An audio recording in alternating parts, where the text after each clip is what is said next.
Շնորհակալ եմ։ Արամ Վարդևանյանի մասին, որ հատկանիշներն են լավագույնս բնութագրում մարդուն, քաջություն, արդարություն, խոհեմություն, բարություն, սկզբունքներ, սեփական կարծիք, արժեքային համակարգ, ընկերություն, մեր դեպքում հայկականություն։ Սրանք են մարդում դարձնում հասարակության արժանավոր անդամ, ազնվական տեսակ։ Իսկ մասնագիտական առումով Արամ Վարդևանյանը միջազգային ամենաբարձր չափանիշներով պատիվ կբերի ցանկացած երկրի ու կառույցի։ Այդպիսի մարդիկ Հայաստանում կան, անշուշտ եւ շատ, բայց Արամը նաեւ մշտապես պայքարի մեջ է քաղաքացիական պարտքի ու պատասխանատվության գիտակցությամբ։ Կլինի Արամը ազգային ժողովի նախագահությունում, մեր քաղաքացիները, մեր զավակները իրենց աչքի առաջ օրինակելի հայի, մարդու, պետական, հանրային գործի կերպար ունենան։ Ինձ համար պատիվ է Արամ Վարդևանյանի նման ընկեր ունենալ։ Սիրելի հայրենակիցներ, բայց ես մի կողմ կթողնեմ այս մի քանի օրերի աղմուկը փոխադրած մեղադրանքները եւ կխոսեմ երկու հիմնական թեմաների մասին։ Գլխավոր հարցի մասին։ Այս խորհրդարանի ընդհանրապես մեր իրականության գլխավոր հարցը այն չէ,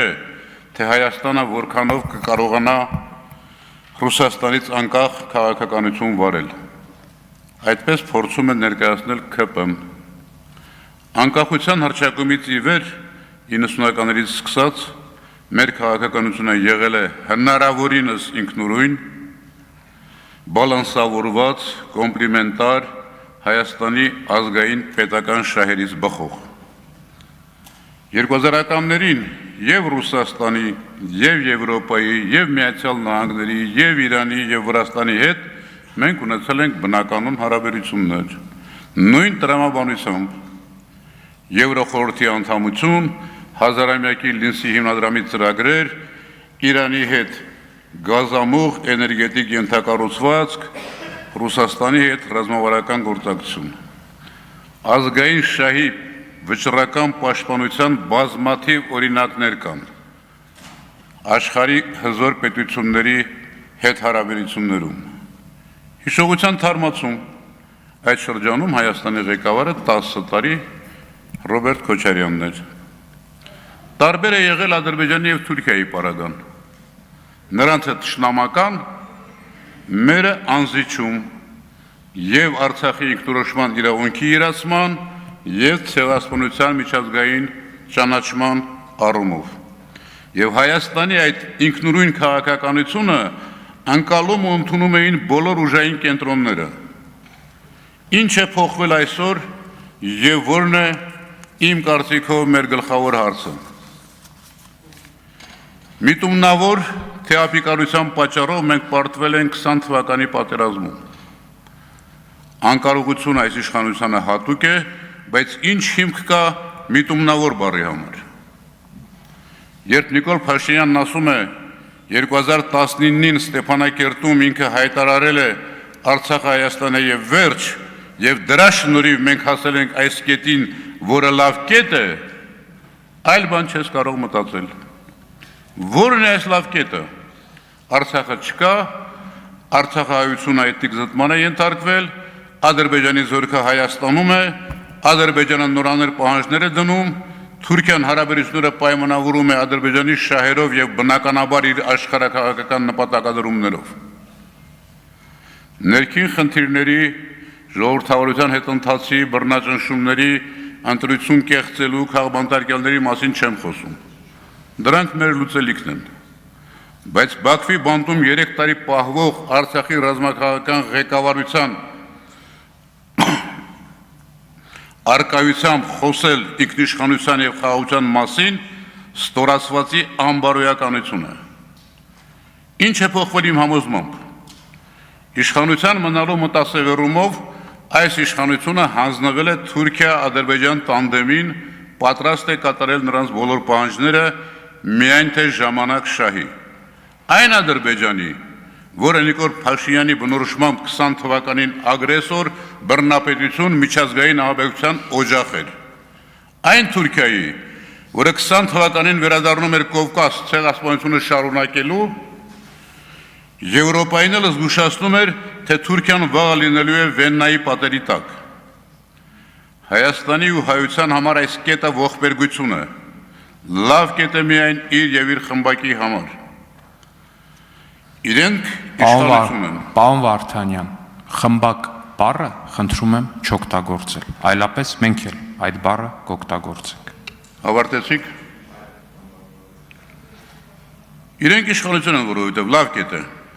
Այստեղ իհարկե օգնում է Արևմուտք Ռուսաստան հակամարտությունը, Իրանի շուրջ կատարվողը, ինչը մեզ դարձրել է ուժային կենտրոնների բախման կետ, սա ևս բացարձակ լավ կետ չէ, ավելին նոր փորձությունների տանող կետ է։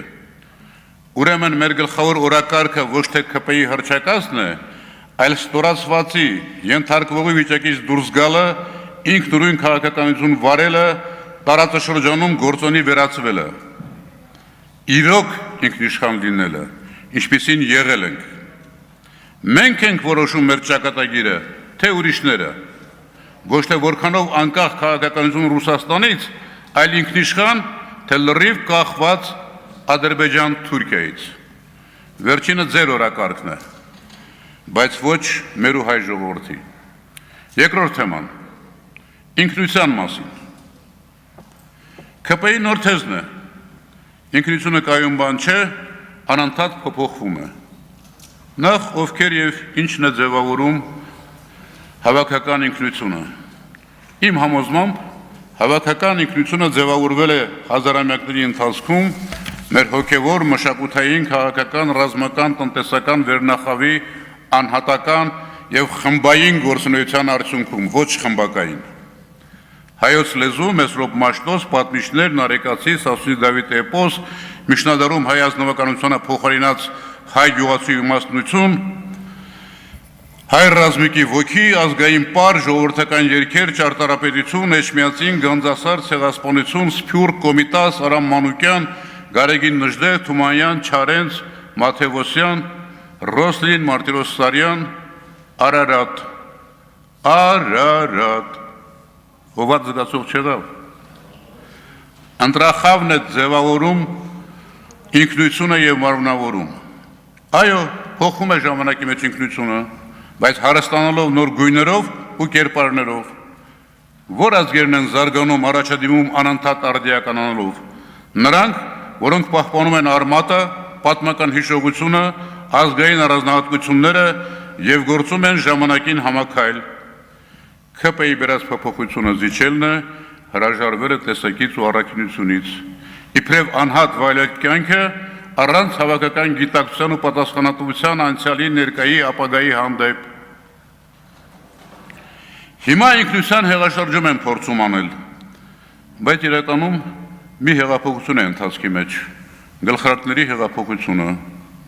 Գլխարկների փոփոխությունը գլուխը չի փոխում։ Բայց սիրելիներս, ինքնությունը ձեր կարճ կյանքի ու իշխանության տևողությամբ արմատապես չի փոխվում, չի փոխվելու։ Մեր ինքնության մեջ բացառիկ դեր ունի քրիստոնեությունն ու հայ առաքելական եկեղեցին, որի դեմ ծրագրային պատերազմ եք մղում։ Մինչդեռ հայ առաքելական եկեղեցին հայկական պետականությունը զորացնելու, ինքնիշխանություն երաշխավորելու ուժեղ կռվաններից է։ Մի զարմացեք, մենք առաքելություն ունեցող ազգ ենք։ Պարզ է, փոքր մարդիկ մեծ երազանքներ չեն կարող ունենալ, բայց հիշեք, հայկականությունը, հայ ինքնությունը փոխելու ձեր ջանքը դատապարտված է, շարունակեք և կտեղամոզվեք։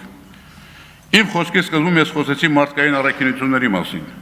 բայց կան նաև մեղքերը, գոռոզություն, ագահություն, բարկություն, նախանձ, ընկերազուրկ, երախտամոռություն, մանկուրտություն, ворկրամոլություն։ Հաջորդ անգամ կխոսեմ այս ժամանակավոր իշխանության բնույթի և Հայաստանի ապագա արժանավոր իշխանության անհրաժեշտության և անխուսափելիության մասին։ Շնորհակալ եմ։